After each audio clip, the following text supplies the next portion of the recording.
Il-Prim Ministru Joseph Muscat iltaqa' mal-President tal-Ażerbajġan Aliyev.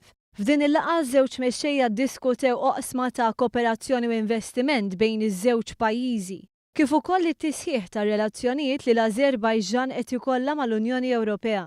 Il-President Aliyev esprima sodisfazzjon li r-relazzjonijiet bejn Malta u l-Ażerbajġan qed jiżviluppaw b'mod pożittiv. Il-President Aliyev qal li l-intenzjoni tal-Ażerbajġan hija li jagħmel ftehimiet ta' kooperazzjoni ma' diversi pajjiżi.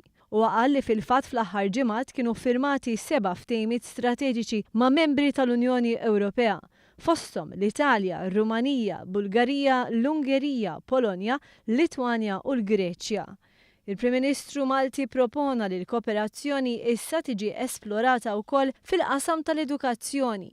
Dan fl-isfond ta' ftehim li sar bejn l-Ażerbajġan u Franza fejn ġie ffirmat ftehim għal ftuħ ta' università bejn iż-żewġ pajjiżi waqt żjara tal-President Franċiż François Hollande fl-Ażerbajġan nhar is-Sibt li għadda. Joseph Muscat spjega t-tip ta' servizzi edukattivi li joffri pajjiżna u kien hemm qbil li dawn il-possibiltajiet jiġu eżaminati għaż-żmien li ġej. Il-laqgħa bejn il-President tal-Ażerbajġan u l-Prim Ministru Malti saret fl-isfond tal-konferenza internazzjonali organizzata minn Nizami Ganjavi International Center, Third Global Shared Societies Forum.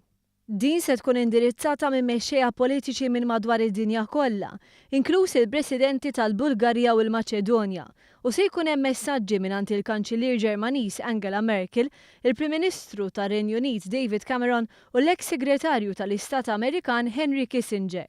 Intant, il-Partit Nazzjonalista reġa' kien kritiku għaż-żjara tal-Prim Ministru Malti f'dan il-pajjiż, bil-Gvern jirreaġixxi u jgħid li jidher li għal Simon Busuttil pajjiżna għandu joqgħod lura u ma jaħdimx biex ikompli jġib investiment kif qed jagħmlu pajjiżi oħra Ewropej, li 7 minnhom ikkonkludew ftehim ta' sħubija strateġika mal-Ażerbajġan.